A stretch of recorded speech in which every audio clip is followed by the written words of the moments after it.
comunitaria. Nuestro número en cabina. Voy a hablar por teléfono. 243-107-5004. Hello. ¿Escuchas voces? ¿Ves sombras? Las cosas se mueven. Te invitamos a que nos sintonices. Llama al número en cabina y cuéntanos tu historia.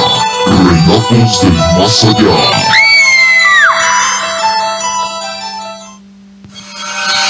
Relatos del más allá.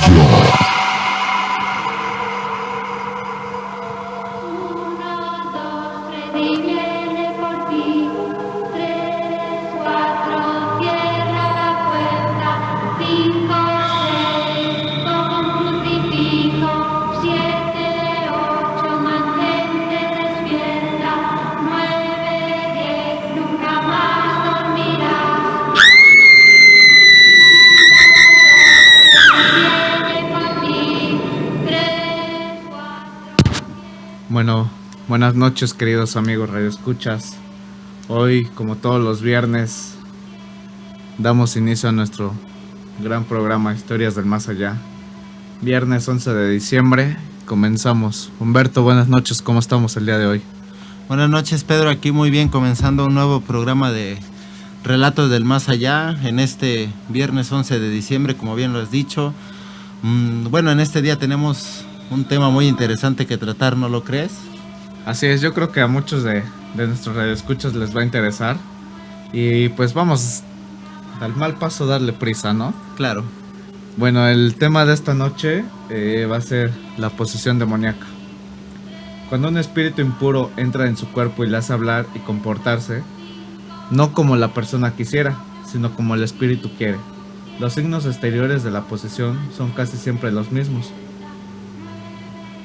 Va a ser una individualidad que se va a desvanecer y surge una distinta demoníaca y que dura más o menos tiempo, y que este va a ser significativo porque va a ser un ataque.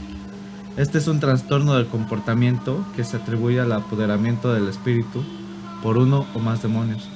Desde el punto médico se considera un trastorno disociativo. Esto quiere decir que es una histeria, y a esto se le va a denominar demoniomanía. Bueno, claro, como todo caso tenemos varias fases de lo que es una posesión. La posesión consta de 5 niveles. 1 es la manifestación. En esta etapa una persona sin ningún tipo de intención invita a la entidad a entrar en su cuerpo. La entidad se siente atraído por el individuo de mente más débil o de baja autoestima. Bueno, también hay casos en que la entidad accede a su víctima sin permiso alguno. La segunda fase es la infestación. En este nivel, el demonio empezará a utilizar a su víctima en lo que puede parecer típicos signos demoníacos inteligentes. La entidad puede presentarse como el espíritu de un ser querido o incluso de un ángel. Se gana la confianza de su víctima, por lo que la entidad puede influir en la persona y finalmente tomar el control total. Algunos signos de infestación incluyen sombras o figuras extrañas que se mueven sin ninguna explicación, sonidos de pisadas o incluso líquidos que se filtran a través del suelo.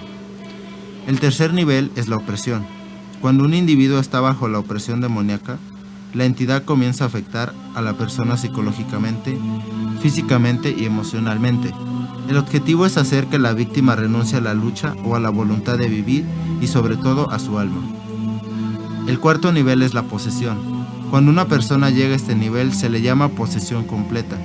El demonio o diablo ahora tiene el control sobre los pensamientos individuales, de las emociones y de la conducta. Cuando la víctima está siendo poseída, por lo general se escuchan extrañas voces amenazantes. Y la última fase y la más peligrosa, destrucción de la víctima. El único propósito de la posesión es la muerte del huésped. Cuanto más dolor y sufrimiento que la entidad pueda hacer, es mejor. Muy bien, y a esto, pues varios de nuestros radioescuchas nos hicieron llegar algunos remedios que ellos han escuchado o han leído o han visto. Entre ellos los vamos a clasificar en dos. Van a ser los remedios generales y los exorcismos. Vamos a comenzar con los remedios generales, Humberto. El primero de ellos es uno de los más eficaces, que es la purificación del alma por medio de una buena confesión, sobre todo de una confesión general, que moviéndonos a la humildad y santificándonos hace huir al espíritu soberbio e impuro. El ritual aconseja añadir el estado de ayuno, la oración y la sagrada comunión. Cuanto más limpio del alma y mortificados estemos, tanto mejor tendrá en nosotros parte del resultado. Y la sagrada comunión pone dentro de nosotros al que venció a Satanás. Sin embargo, la sagrada comunión no ha de recibirse sino en los momentos de calma.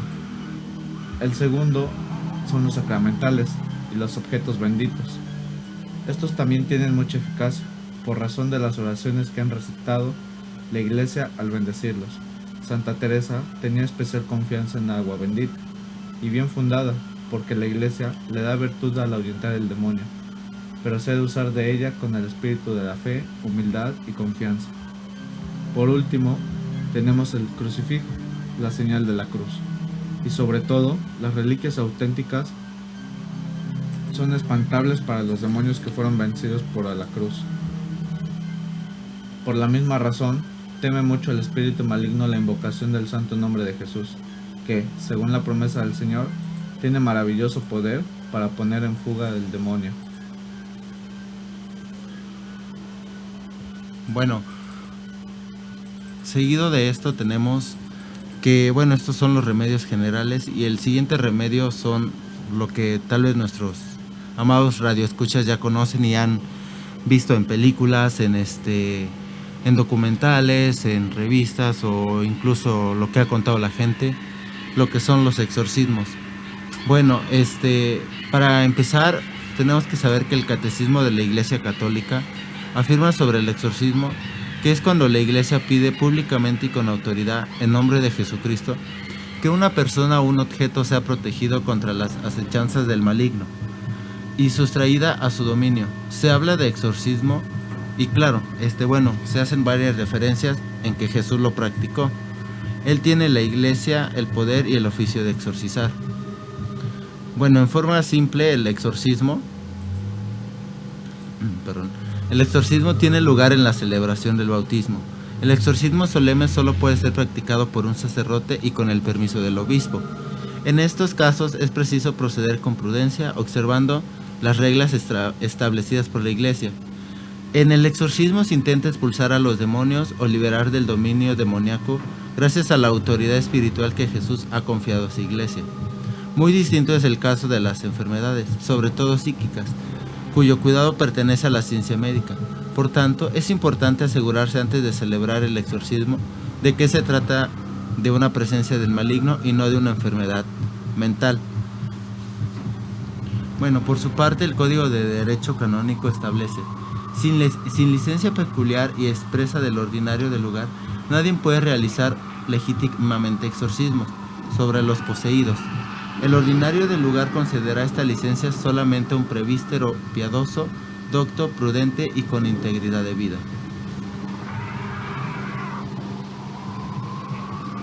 Bien, ¿y es posible que el demonio posea a una persona contra su voluntad y su libertad?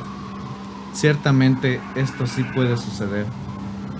Se dan los dos casos, aquel en el que el pecador ofrece su persona al diablo, y obviamente como resultado pues va a dar una posesión diabólica, y aquel a que el demonio entra en contra de su voluntad del poseído. En este caso, a su vez puede ocurrir en personas que hayan merecido la posesión como castigo de sus pecados, o bien que sea una permisión divina para más santificar a una persona. Algo muy peculiar es un caso conocido en el siglo XIX del padre Surín, poseído por el demonio mientras él mismo realizaba una serie de exorcismos. Sus memorias al respecto han sido muy valiosas para mostrar cómo el demonio no tiene ninguna influencia sobre la voluntad del poseso, a menos que esté consciente en sus tentaciones. Su acción directa se limita a la esfera de lo corporal. ¿Cómo ves, Humberto? Bueno, pues muy interesante esta pequeña introducción para abrir este programa con este tema que es pues las posesiones demoníacas, un programa que a lo mejor no hay muchas historias, no no sabemos si los televidentes han sido, radioescuchas han sido testigos, han escuchado algo, pero pues muy interesante, Pedro, y pues como para empezar estamos bien, ¿no? Estamos empezando a entrar en tema y no sé cómo ves tú. Muy bien, y algo que estabas leyendo y sí es muy importante es cómo reconocerlos, ¿no? Algo que hay que diferenciar es de una enfermedad psiquiátrica a identificar a una persona que realmente está poseída. Y varios de ellos nos dicen varios textos que una de las características principales pues, es que tiene un cambio diferente a su tono de voz, que también habla lenguas muertas, quiere decir que ya no son existentes, o que la persona que está poseída pues no las habla. También pues que tienen fuerza física totalmente diferente a lo que es su persona.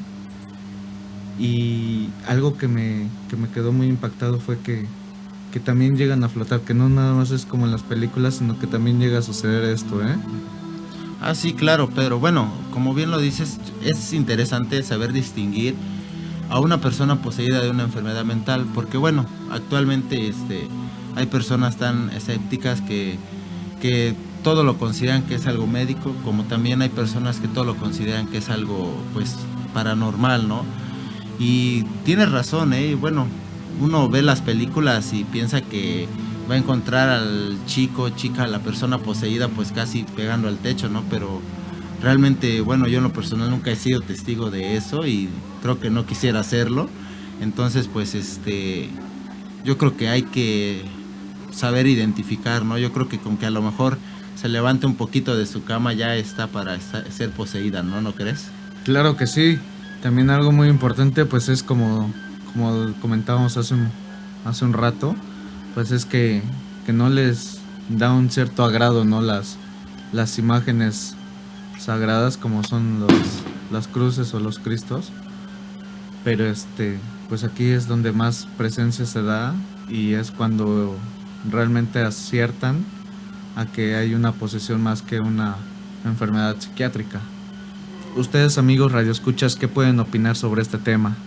Llámenos 243-107-5004. Esperamos su llamada, amigos. Tus noches ya no serán las mismas. Relatos del más allá por el 89.5 FM.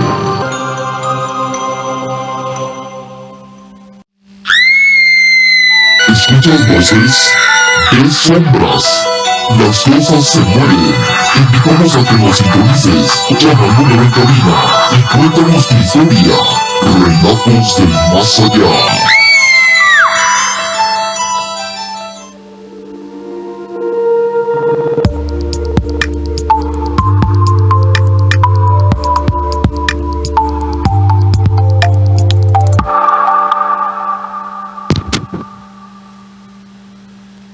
Bueno, amigos, regresamos a Relatos del Más Allá y continuamos con el tema de esta noche, que es posesiones demoníacas.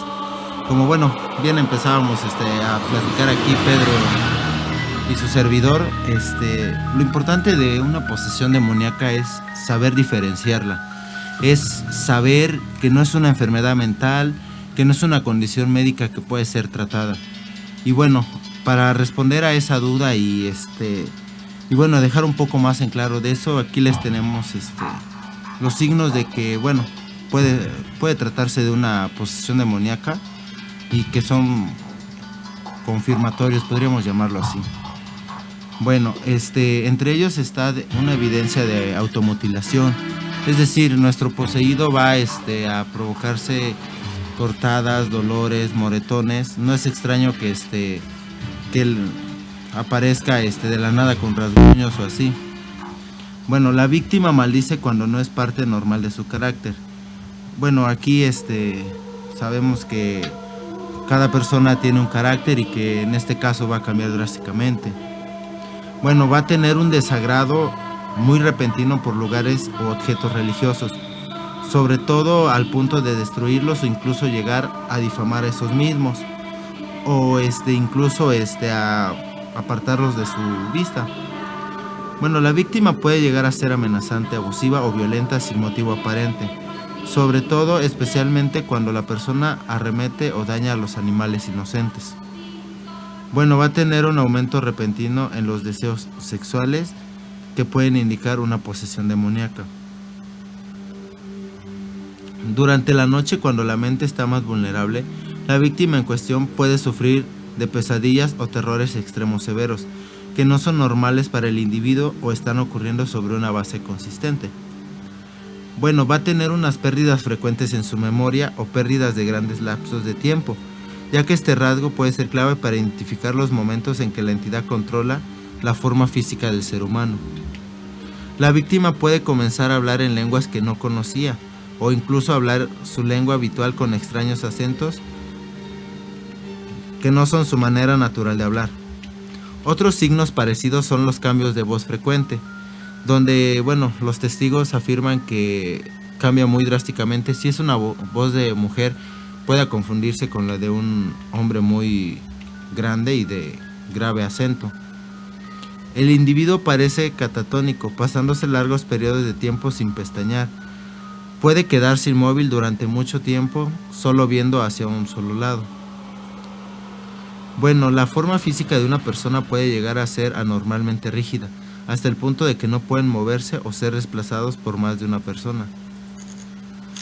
La persona también puede demostrar las diversas formas de conocimiento sobrenatural, como la premonición de eventos futuros, o cosas que la víctima nunca hubiera sabido. Bueno, ya que se dice que los ojos son la ventana del alma, los cambios físicos pueden afectar a los ojos de la víctima en cuestión. El color de los ojos puede cambiar a diferentes colores de forma natural, y otra forma de los ojos puede ser una señal importante de la posesión. Los movimientos inusuales del cuerpo de la víctima son también un punto a tener en cuenta. Puede parecer que se deslizan en lugar de caminar, o incluso pueden retorcer su cuerpo de forma extraña y aparentemente imposible. La levitación o el flotamiento es un signo potencial que apunta fuertemente a la posesión demoníaca. Bueno, existen otros puntos a tomar en cuenta, como los llamados poltergeist, que son fenómenos donde los objetos se mueven sin causa aparente, donde los objetos se mueven, donde incluso pueden llegar a flotar. También, movimientos extraños y ruidos, o según algunos expertos, también una bajada repentina de la temperatura. Es decir, a veces en la habitación puede sentirse un frío mientras en todo el ambiente hay un calor muy grande. Bueno, estos, queridos radioescuchas, son los signos más frecuentes de una posesión, y son muy claros para poder decir que un individuo está poseído. ¿Cómo ves, Pedro? Sí, y algo también muy importante es que cambia el olor, ¿no? Hay un olor peculiar que muchos dicen que es como un azufre. Pues es un tema muy importante, interesante, pero pues yo en lo personal, pues ahora sí que no tengo una historia que contar para ello. Espero que nuestros radioescuchas pues tengan algo que hayan visto, escuchado, que les hayan contado, o simplemente cualquier historia paranormal que tengan para contarnos y relatarnos. Estamos totalmente abiertos para escucharlos y ponerles toda la atención. No duden en llamarnos, amigos. ¿Escuchas voces? ¿Ves sombras? Las cosas se mueven. Te invitamos a que nos sintonices. Llama al número en cabina y cuéntanos tu historia. Relatos del más allá.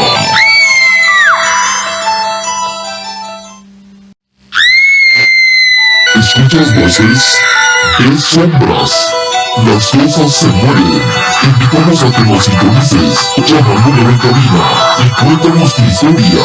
Relatos del más allá.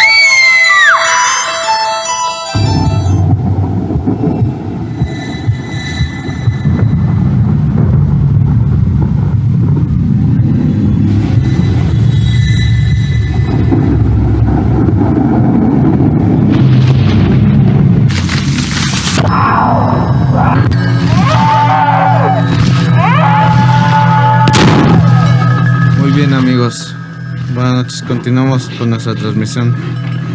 Y esta vamos a seguir con una historia que nos han mandado vía Facebook y dice así: esta es la historia de un juego inocente con un trasfondo oscuro y un desenlace trágico.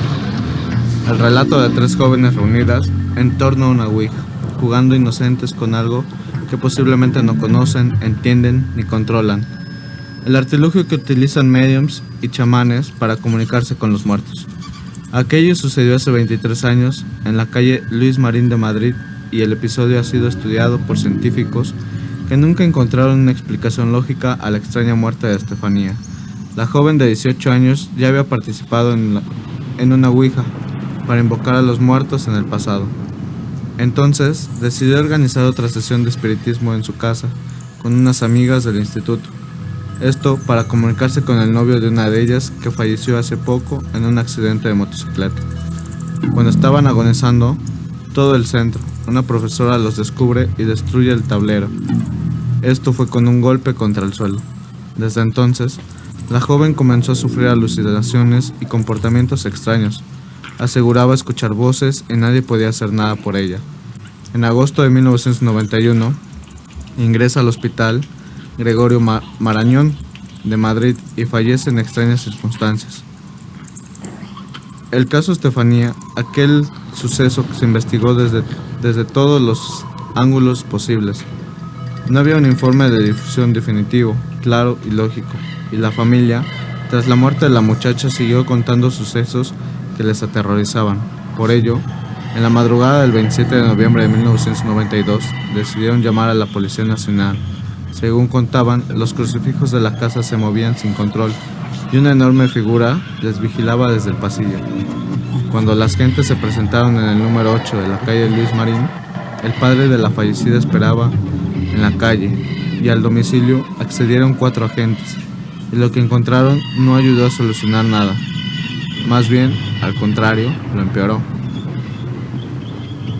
En su atestado de aquella vista, los policías describieron una situación de misterio y rareza. Así, por ejemplo, estando sentados junto a la familia, pudieron oír y observar cómo una puerta del armario perfectamente cerrada, cosa que comprobaron después, se abrió de forma súbita y totalmente antinatural. Además, un fuerte ruido se produjo en la terraza y al salir, allí no había nadie. El miedo se empeoró de todos modos. Momentos después pudieron percatarse y observar cómo en las mesitas que sostenía el teléfono y, concretamente, un mantelito, apareció una mancha de color marrón consistente, identificada como babas. No solo eso, había más sorpresas en aquella casa. Cuando siguieron con la inspección, que no tuvo nada de rutinaria, observaron un crucifijo en el que el Cristo estaba separado de la cruz y huellas de un arañazo en el póster de la pared. ¿Cómo ven, mis queridos radioescuchas, Humberto? Bueno, sí, Pedro, esta historia que nos mandan está un poco sorprendente y ya se menciona un objeto muy peculiar, muy particular, como es la ouija. Se es bien sabido que la ouija es este medio que utilizan muchas personas, pues tanto profesionales como incluso pues casuales, para comunicarse con los muertos, ¿no? Aquí la ouija creo que jugó un papel muy importante ante unos muchachos que pues no pudieron tener control sobre estas fuerzas extrañas, ¿no? De hecho, bueno, la mayoría de personas expertas en estos casos recomiendan que si no sabes, pues no la manejes, ¿no? Y creo que estos chicos aprendieron la lección de la manera muy equivocada. Claro, y algo importante pues es la manera en cómo concluyó este juego, ¿no? Cierto que llegó la maestra y rompió y tiró la tabla y no cerraron esta puerta que abrieron para comenzar a tener contacto con entes o demonios de la ouija. Yo creo que esto fue algo muy importante que tuvo mucho que ver en la muerte de esta pequeña Stephanie. Sí, claro, Pedro, porque, bueno, como te digo, se sabe que este medio de comunicación tiene un proceso, no tanto como para invocar a estos espíritus, como también para retirarte de su juego y pues lamentablemente la condición no fue la apropiada, no pudieron cerrar esta sesión, podríamos llamarle así, y pues bueno, las consecuencias ahí están. Así es, Humberto. Y pues desafortunadamente tuvo un desenlace trágico, pero también hay ocasiones en las que pueden terminar bien con ayuda de expertos, como ya lo habíamos comentado anteriormente. Sí, exactamente. Bueno, queridos radioescuchas, aquí tenemos otro caso más de posesión. Bueno, este es el caso Sabrina. Y bueno, este ocurrió en 1992, cuando dos agentes de Policía Nacional acudieron al domicilio de Estefanía Gutiérrez, bueno, en el barrio de Vallecas, esto en Madrid. Bueno, la joven falleció en extrañas circunstancias, nuevamente tras jugar a la ouija con sus amigas. Tan extrañas que aún hoy no se ha encontrado una explicación científica para su fallecimiento y los acontecimientos que sucedieron en casa. Esta semana ha salido a la luz el escalofriante atestado de los agentes que estuvieron ahí. Nosotros recordamos ese y otros casos de posesiones diabólicos teóricamente reales. Es el más famoso exorcismo de Juan Pablo II y ocurrió el 6 de septiembre del 2000. Sabrina tenía 19 años y se encontraba junto a 10 personas muy cerca de la plataforma preparada ante la Basílica de San Pedro, y en la que el Papa estaría para celebrar una misa. Apenas vio a Juan Pablo II entrar en el recinto, Sabrina comenzó a gritar obscenidades y retorcerse, y pese a que la plaza estaba llena, el Santo Padre señaló la presencia de la joven y le pidió a su secretario, Monseñor Stanley Dixon, que llevara a la joven ante él.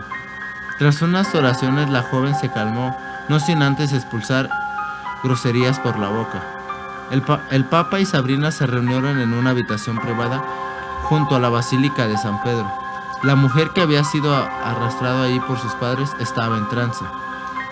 Sus ojos eran dos zócalos blancos, babeaba y tenía colgado la cabeza hacia atrás. Al llegar el Santo Padre empezó a gritar y temblar, cuenta Gabriel Amor.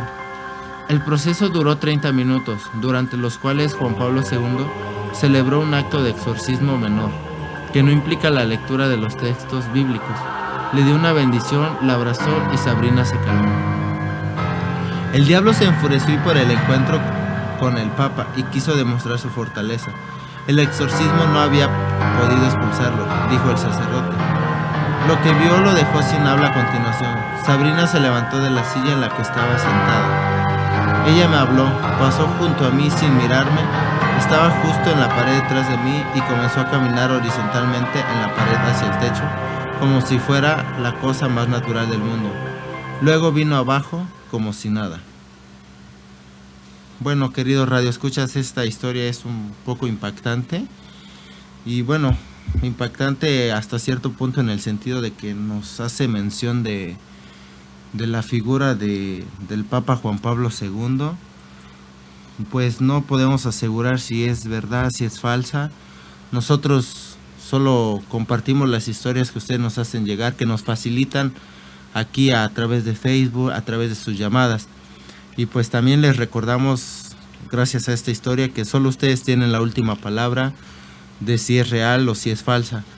Y también recordarles que esperamos sus llamadas al teléfono en cabina 243-107-5004. Repetimos el número 243-107-5004. Tus noches ya no serán las mismas. Relatos del más allá por el 89.5 FM. ¿Escuchas voces? ¿Ves sombras? Las cosas se mueven. Te invitamos a que nos sintonices. Llama al número en cabina y cuéntanos tu historia. Relatos del más allá.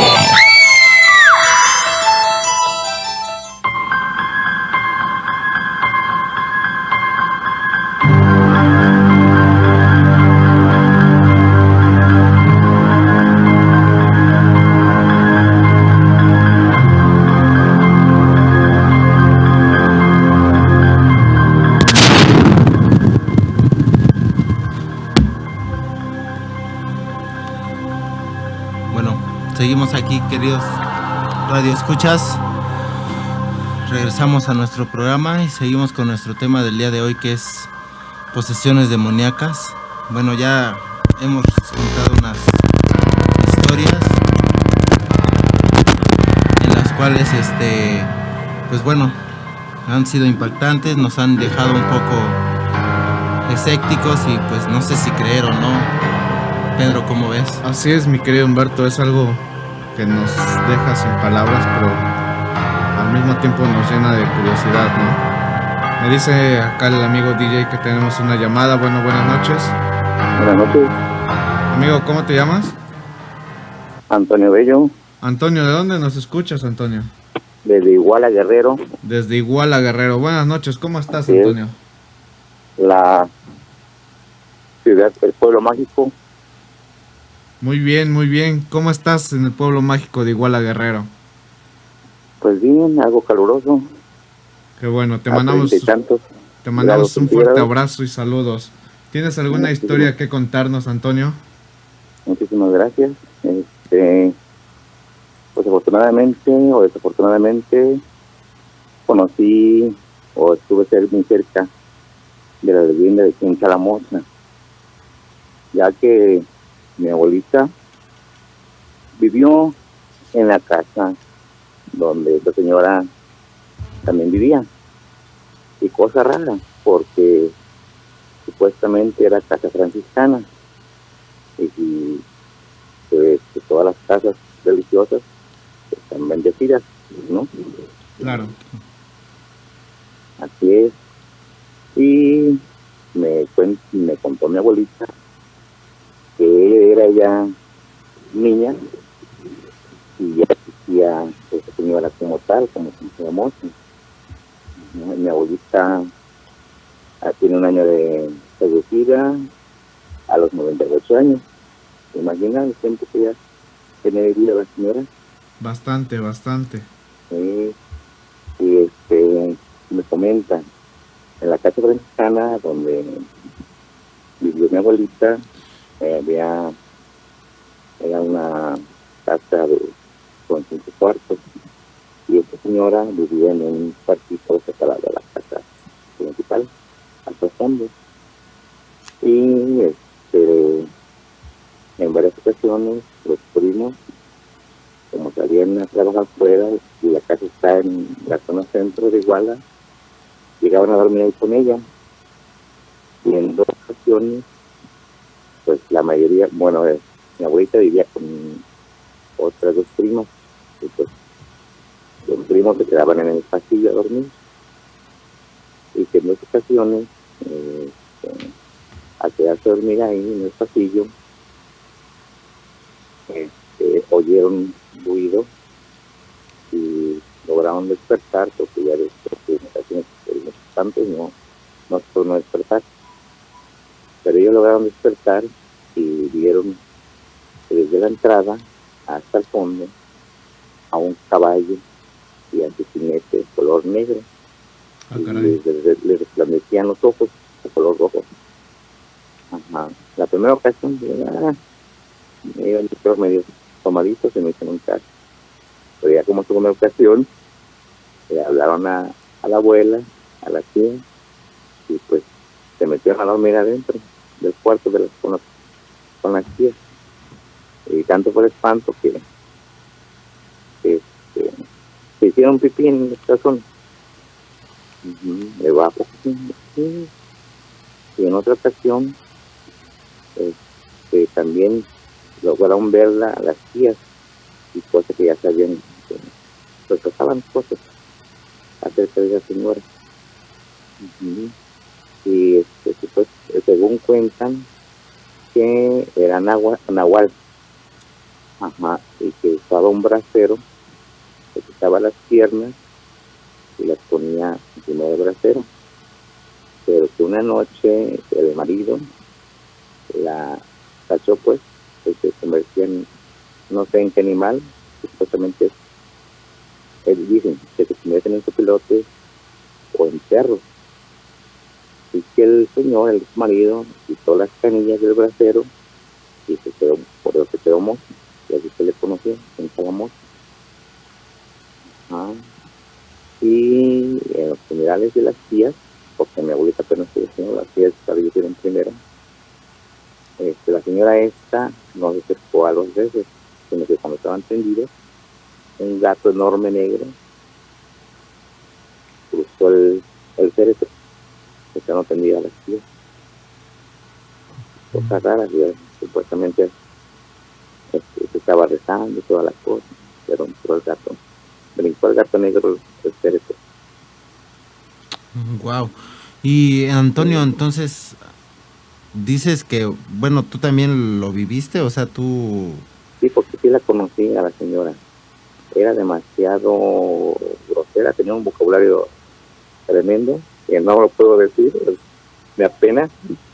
Sí, está bien. Porque sí, y ya después sí salía a la calle y se sentaba en la puerta. Ajá. Pasábamos, principalmente los niños, y la volteábamos a ver quién sabe dónde agarraba piedras, y nos aventaba de pedradas. Wow. Y como teníamos que entrar a ver a la abuela, pues pensé cómo le hacíamos las cosas que nos pegaban por pasar con todo ello. Quiero entender que esta Chencha La Moncha ya falleció. Sí, tiene como 5 años. ¿Sabes de qué falleció? Pues pues la verdad, como vivía sola, de ahí fincaron la parte derecha, izquierda del terreno, e hicieron una capilla. Después de que se muriera, pero el día que se murió, no recuerdo si estaba abierta su puerta del cuartito, porque hicieron un cuartito al frente de la calle, pegado a las calles. Sí. Y el día que se murió, pues no hubo quien asistiera, por lo mismo que nadie que se acercaba. Pero cosa rara, juntó varios miles de pesos, porque se le puso una charola en el peso, el cerebro regalado, cosas que juntó demasiado dinero la señora. Y Cosa rara, se portaba mal, ¿no? claro, Para la sociedad aquí, los vecinos, se portaba mal, pero hasta que tuvo bastante apoyo para su comunidad. y después de que ella falleció, ¿han suscitado algunas cosas que no le encuentren alguna explicación específica? Pues sí, porque allá donde, en la casa,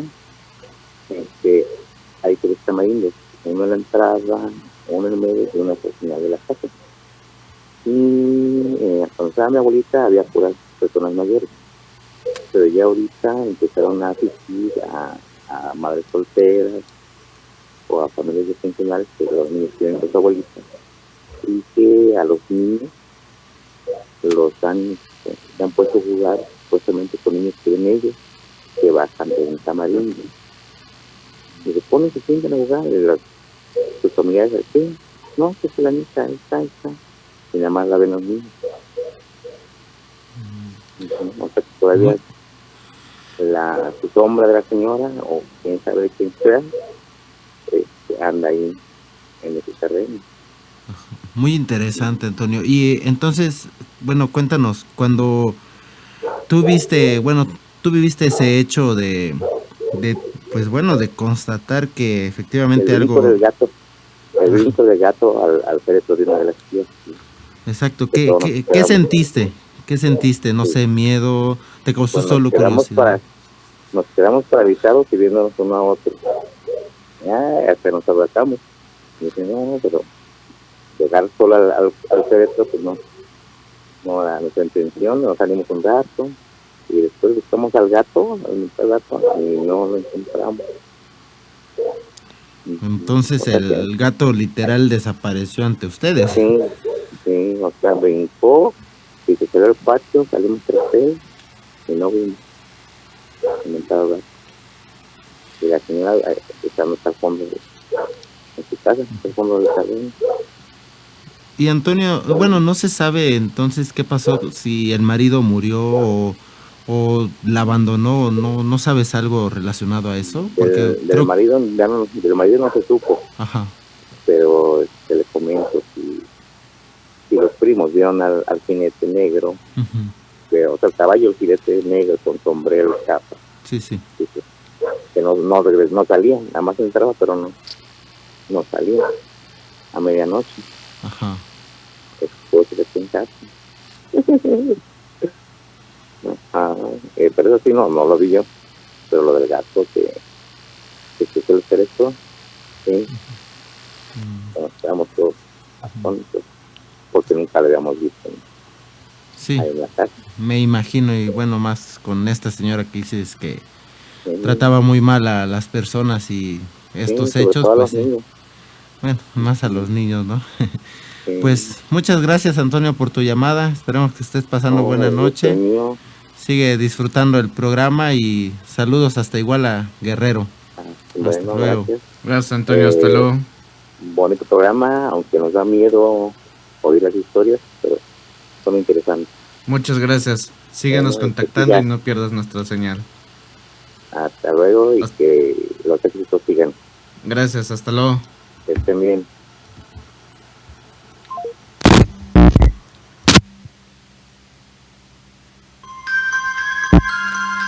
Tus noches ya no serán las mismas. Relatos del más allá. Por 89.5 FM.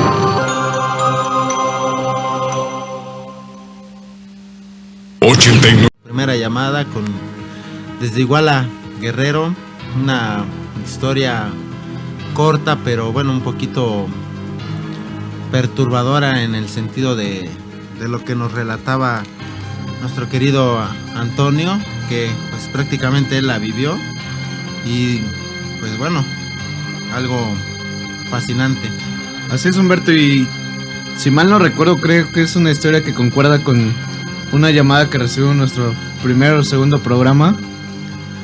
También parecida y hablando de la misma persona, ¿no? Creo que sí, Pedro, la verdad no lo recuerdo ahorita muy bien. Bueno, tengo la mente ahorita un poco perturbada por las historias, por el programa de hoy, entonces pues no lo recuerdo, pero bueno, la voz de nuestro radio escuchas aquí está presente tanto por llamadas como por la red social de Facebook o mensajes escritos. Y bueno, hablando de Facebook, tenemos otra historia que nos mandan. Bueno, esta historia es un poco pues diferente, ¿no? Porque bueno, hemos estado hablando de posesiones y normalmente pensamos que las posesiones solo son a personas y no, bueno, en este caso es una casa que también puede ser poseída y bueno, vamos a comenzar. Bueno, esta es la historia de la casa Aranberry. Bueno, esta sucedió en la ciudad de Monterrey. Y bueno, corresponde a un 5 de abril del año de 1933. Bueno, esta casa está ubicada en la calle de Aranberry número 1026, casi esquina con Diego de Montemayor, cercana al barrio de La Luz, en pleno centro de Monterrey. Todavía de madrugada, más o menos a las 6:30 de la mañana, Delfino Montemayor se despidió de su esposa Antonia Lozano, de 54 años, para asistir a su empleo en la fundidora de hierro y acero de Monterrey, mientras la hija de ambos, llamada Florinda Montemayor, con tan solo 19 años, aún seguía durmiendo. Al regresar por la tarde, don Delfino vio a su esposa e hija cruelmente asesinadas.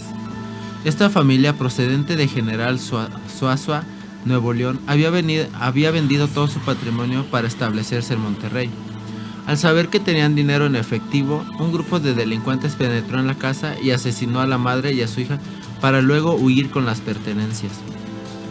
Cuando arribaron las autoridades, quedaron asombradas por la forma tan salvaje del crimen cometido.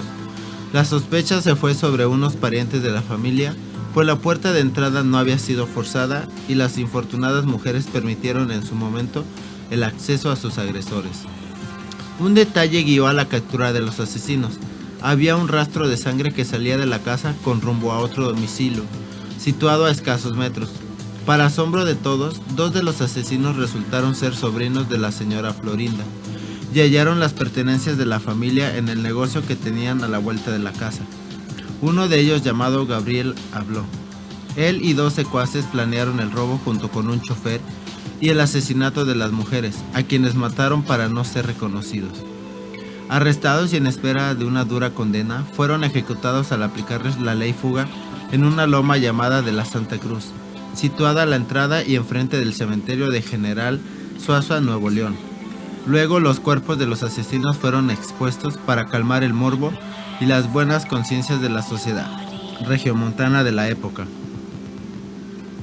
La gente del Monterrey de entonces lo calificó como una venganza ordenada por el padre y esposo de las 2 mujeres que perdieron la vida. El crimen se fue borrando de la memoria de los vecinos, pero no los extraños sucesos que se desencadenaron de ahí en adelante en la casa de Aranberry. Los 4 maleantes reconocieron lo siguiente: originalmente acudieron con la intención de cometer un robo, pero terminaron degollando a sus víctimas. Se llamaban Gabriel Villarreal, Emeterio González de León, Pedro Ulloa y los hermanos Eliodoro y Fernando Montemayor, ambos sobrinos de los dueños de la casa. Hubo otro cómplice a quien le apodaban El Ciego, pero no participó directamente en el crimen. Un detective llamado Inés González encontró la primera pista para hallar a los culpables. Un rastro de sangre salía de la casa. En este proceso repleto de pistas y conjeturas, el camino repleto con las gotas de sangre que salen de la casa donde ocurrieron los asesinatos hasta conducir a una carnicería propiedad de Gabriel y Emeterio, tan famosos en ese barrio. Mucho de lo que se sabe acerca del crimen de la casa de la calle de Aranberry se debe a los periódicos de la época, a versiones orales, al expediente judicial y a 2 novelas, la primera publicada al poco tiempo del fatal episodio, escrita por Eusebio de la Cueva, y la segunda por Hugo Valdés Manrique en 1994. A esta obra le debemos casi todo lo referente al crimen. Recientemente la Dirección de Publicaciones de la Universidad Autónoma de Nuevo León hizo una edición ampliada, incluso hasta en formato electrónico. Durante mucho tiempo la casa, situada en el número 1206 de la calle Silvestre Aranberry, estuvo abandonada y ruinosa. De pronto se convirtió en un sitio turístico, inevitable para quienes salían en los bares y antros del barrio antiguo de Monterrey durante las madrugadas. Tal vez por la necesidad de tener una experiencia sobrenatural o por los efectos del alcohol, pero quienes acudían a la casa decían escuchar los gritos y lamentos de dolor. Decían que los espíritus de las mujeres asesinadas no descansaban en paz. El crimen de la casa de la calle de Aranberry cobró más fama cuando comenzó a hablarse de la existencia de un perico. Basada en una versión oral y luego justificada en una psicofonía grabada que repetía incansablemente unas palabras emitidas por un loro que serían fatídicas. Diles que no maten a Gabriel. Aprovechando la vibra de la casa, unas personas vinculadas a la brujería acudían para llevar a cabo ritos y sacrificios de animales, por lo que las puertas y ventanas de la casa debieron ser selladas y enrejadas para cerrarles el acceso. Aún así la gente se las arreglaba para entrar, haciendo agujeros en la pared o por el techo. En el año 2002, siendo gobernador Fernando Canales Clarión, amenazó con tirar la casa para terminar con los rumores existentes que alteraban la paz del barrio. Otros hablan de un segundo asesinato dentro de la casa, pero fue desmentido por la policía, tal vez con el fin de evitar intromisiones y nuevas travesuras. Por ejemplo, cuando llegaban los visitantes salían misteriosamente unos niños que se ofrecían como guías a través de las habitaciones y del patio. Al concluir el recorrido pedían una gratificación y amenazaban a los presentes. Quien llega conduciendo el vehículo siempre termina en un accidente automovilístico. Actualmente la casa Aranberry permanece cerrada y tapiada, y a causa de su pasado trágico y de la leyenda que la rodea, no la dejan descansar en paz.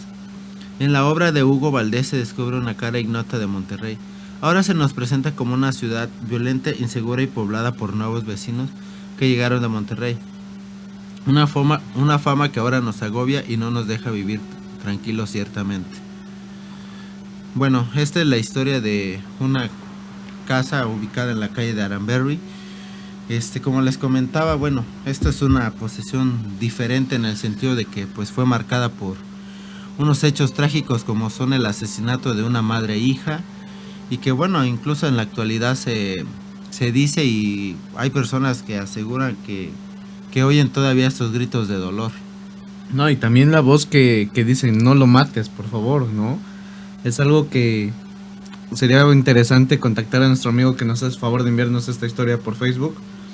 Y pues hacerle varias preguntas, ¿no? Tal vez, pues dice que hasta las personas que van borrachos, pues escuchan todo esto y yo creo que hasta la borrachera se les ha de bajar, ¿no? Claro, bueno, te soy sincero, Pedro, yo creo que yo incluso borracho yo diría cualquier tipo de cosa, ¿no? Pero bueno, eso, bueno, esos testigos aclaman eso, entonces pues yo creo que sí, bueno, incluso menciona una parte ahí del texto que hay veces en que los visitantes que van en coche llegan a sufrir pequeños accidentes automovilísticos, ¿no? Imagínate el poder de este dolor, ¿no? Que sufrieron esas dos personas como para provocar esto, ¿no? Sí, claro, como dice nuestra cultura, que si falleces en una forma drástica y más violenta, pues que tu alma y espíritu pues permanecen en ese lugar esperando a encontrar una sanación o poder descansar en paz, ¿no? Como lo dicen.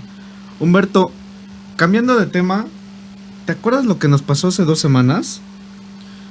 Sí, claro, ¿cómo olvidarlo, Pedro? En ese programa, ¿no? Cuando incluso, pues aquí tu servidor estaba narrando una historia y tú interrumpiste un poco violentamente, ¿no? Pero sí lo recuerdo, incluso aún lo sueño como si fuera ayer.